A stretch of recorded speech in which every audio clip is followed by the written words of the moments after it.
Bom dia a todos. Sejam bem-vindos então a esta pequena palestra sobre o papel dos coentros no sistema circulatório segundo o Ayurveda. Portanto, esta palavra Ayurveda se calhar é desconhecida para vós, para muitos de vós. O que é que isto significa? De facto, o Ayurveda realmente tem um sentido próprio, que é o sentido do conhecimento da vida. Portanto, a Ayurveda é uma palavra em sânscrito que tem duas conotações. Portanto, uma, Ayush, quer dizer vida, vida longa, vida saudável, e depois temos então um Veda, que é o conhecimento. Portanto, o conhecimento ou ciência da vida longa, vida saudável. Portanto, nós nesta pequena palestra vamos observar algumas referências dos coentros dentro deste sistema. Portanto, e vamos começar o que é o Ayurveda e as suas próprias fontes, as suas fontes textuais, onde vem então todo esse conhecimento. Depois vamos então observar a caracterização dos coentros dentro desse sistema e também os seus próprios benefícios gerais e benefícios específicos. E por fim vamos então verificar... Exato, obrigado. Então, as referências dos coentros no sistema circulatório, fazendo também uma contraposição entre o conhecimento antigo, nós já vamos ver a sua idade, e também os estudos modernos que o comprovam.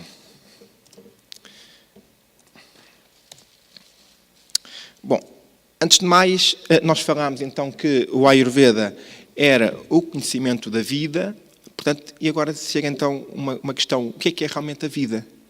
Bom, segundo a nossa perspectiva, a perspectiva mais ocidental, a vida é o período que vai desde o nascimento ou concepção até à morte. Mas o Ayurveda diz outra coisa, que este período deve ser experienciado com felicidade. E esta felicidade é realmente o reflexo da saúde. Portanto, quando nós temos saúde, conseguimos então atingir esta felicidade. Esta saúde é também dada por uma palavra em sânscrito, que é swastha. Swastha é constituída por swa, quer dizer o próprio, e depois também temos então sta, que significa então estar estabilizado. Portanto, swastha significa estar estável dentro de si próprio. Portanto, ou seja, com felicidade nós conseguimos então atingir este estado. Mas nós, para atingirmos, digamos, este estado de felicidade ou de saúde, precisamos de fazer alterações. Muitas vezes precisamos incorporar novas metodologias na nossa vida. E, portanto, o Ayurveda realmente preconiza aqui um conjunto de ferramentas, ou de conceitos, ou de metodologias até, que nos ajuda a atingir esta saúde, esta felicidade. E temos aqui alguns exemplos. Por exemplo, uma rotina diária. Portanto, rotina diária no sentido de potencializar a nossa própria energia. Imaginem, por exemplo, no inverno, nós levantarmos para as 9 ou às 10 da manhã. Portanto, já é demasiado e ficamos muito mais cansados do que se, por exemplo, levantássemos às 5 ou 6 da manhã. Portanto, o Ayurveda diz mesmo que nós devemos acordar 2 horas antes do nascer do sol. E depois, portanto, ir ao WC e, por fim, também utilizar um conjunto de exercícios. Nós podemos até fazer yoga, por exemplo, e também fazer automassagem. Portanto, são tudo procedimentos que nos ajudam a ter uma vida melhor e mais longa e mais saudável. Também adaptar-nos o nosso regime consoante a estação, que aí temos o regime sazonal Rutacharya. Portanto, todos estes conceitos têm então palavras em sânscrito que o comprovam. Também temos uma dieta própria, que tem o nome então em sânscrito é Ahara. Temos então as terapias como a Abhyanga, massagem com óleo, etc. E também as 5 ações purificação, o panchakarma, portanto, ações muito fortes que ajudam a desintoxicar o corpo. Portanto, em que existem, de facto, uma ação muito forte sobre cada um dos nossos órgãos. E depois, exercício e também medicamentos. Bom, então, este Ayurveda não é mais do que um sistema completo de prevenção, manutenção e também de tratamento. Ou seja, realmente a pessoa com estas metodologias consegue prevenir e manter a saúde, mas se estiver doente, então tem as ferramentas necessárias para a curar. Portanto, aí, às vezes, um procedimento simples pode servir como prevenção, mas também pode servir como cura, dependendo do objetivo. Portanto, o grande objetivo, de facto, que o Ayurveda preconiza é uma vida longa, saudável e feliz. Portanto, e este sistema é reconhecido pela OMS, portanto, a Organização Mundial de Saúde, mas em Portugal não é o caso. Bom, onde é que realmente vem todo este conhecimento? Onde é que está todo este conhecimento? Portanto, o Ayurveda realmente, ao longo dos tempos, compendiou, portanto, colocou um conjunto de compêndios por volta de 1500 a.C., em que registrou todo o conhecimento ayurvédico, portanto, o conhecimento ayurvédico teórico e prático.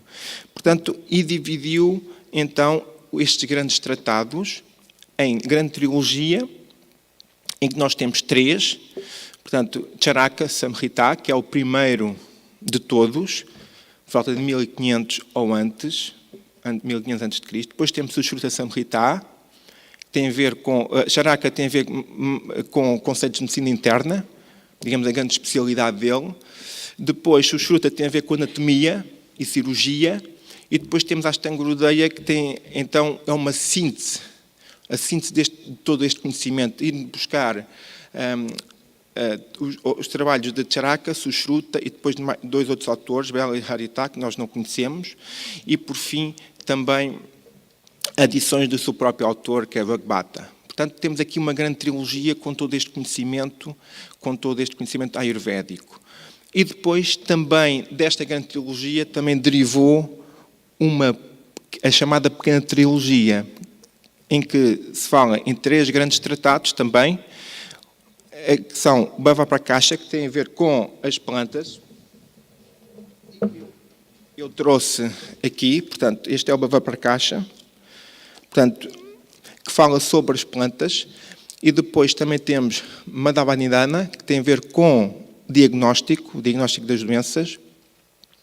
E também temos, então, Shangadhara Samhita, que tem a ver com formulações, que muitas vezes formulações com plantas, à base de plantas para diversos fins.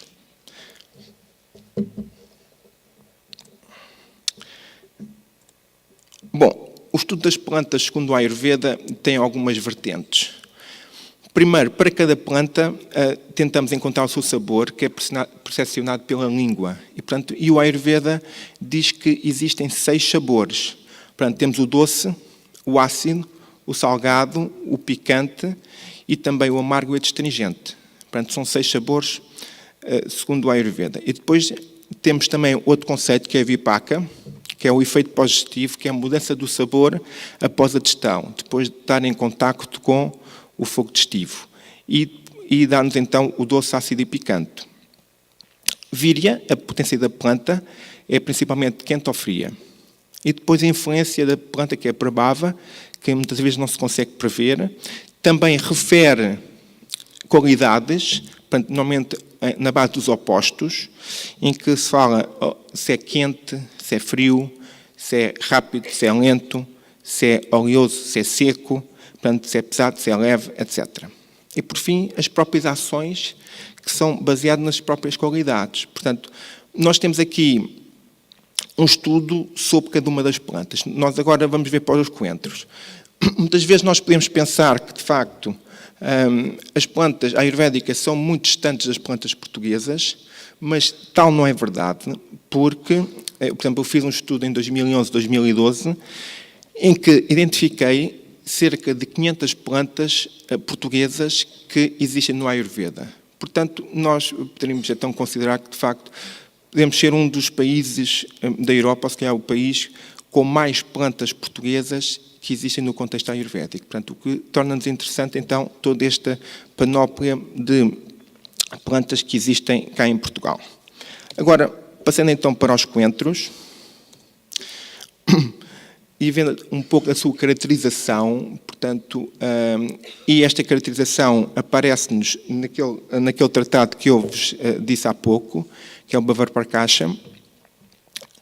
Então, o seu nome em latim nós sabemos que é o Coriandrum sativum, e depois também temos alguns sinónimos, é assim que ele deixa-nos o texto. E depois dizemos que o sabor é adstringente, amargo e picante. Tem 3 sabores. A víria, a potência, é quente. O efeito digestivo é doce e, por fim, então as qualidades são leve e oleoso.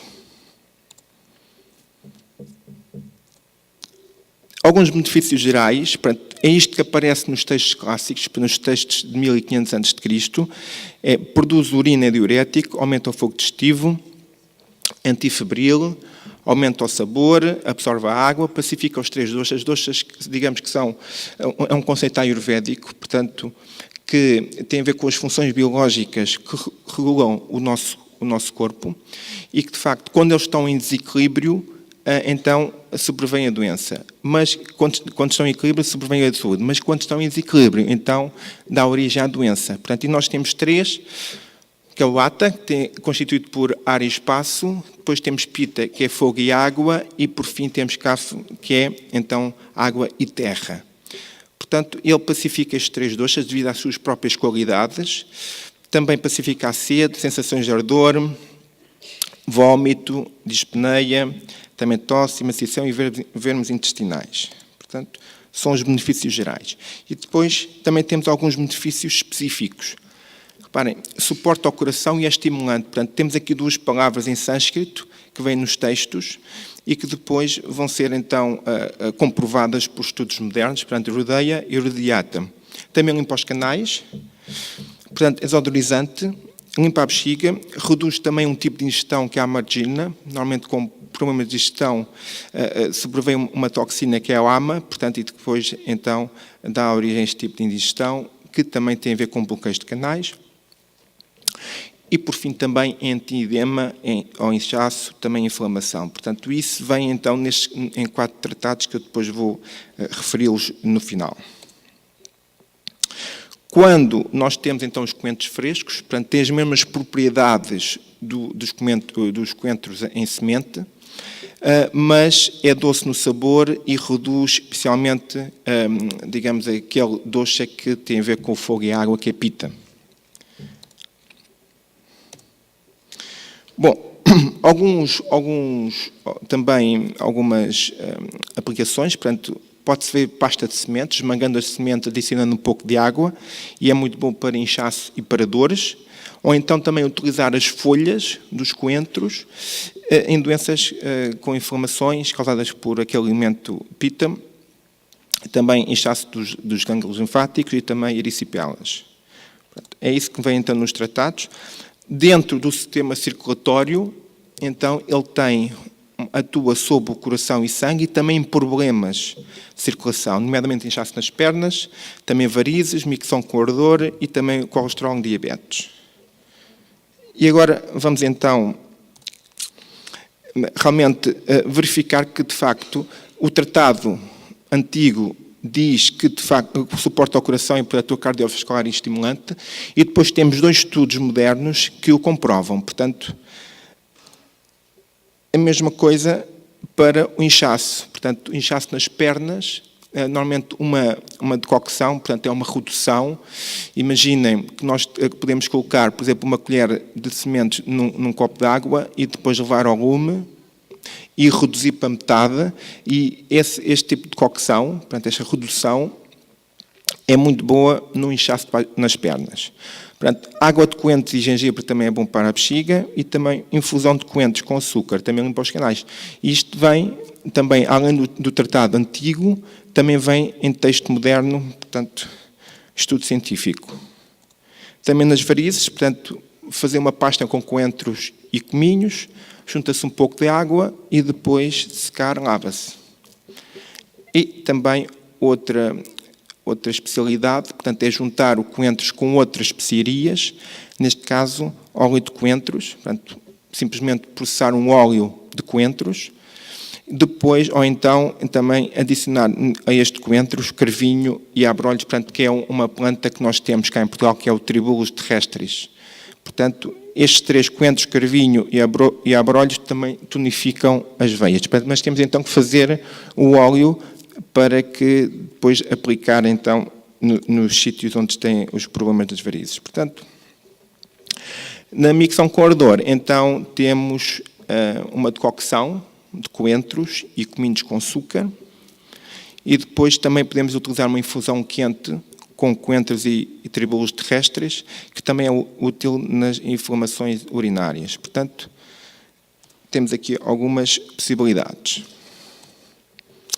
No colesterol em diabetes também se utiliza, portanto, os coentros, neste caso coentros e cominhos, uma decocção, novamente, portanto, estas especiarias vão ao lume com água e depois reduz-se até metade, ou um sexto, ou um oitavo, e que ajuda então neste colesterol. A mesma coisa com água de coentros, folhas de caril e também gengibre, também limpam os canais, que ajudam então a dissipar o colesterol nos diabetes. Bom, as nossas referências, portanto, a grande referência é de facto o tratado, a especialidade deste tratado, que é o Bavaro para a Caixa, que tem a ver com as plantas medicinais. Depois também temos aquele primeiro tratado que tem de medicina ayurvédica, que tem a ver com a medicina interna, que é Charaka Samhita. Depois temos aqui outro texto mais moderno, que é da Vantarei Nigantu, que também tem referências aos coentros. E por fim temos então a Sushruta, que também fala e caracteriza estes coentros, nomeadamente os coentros em semente.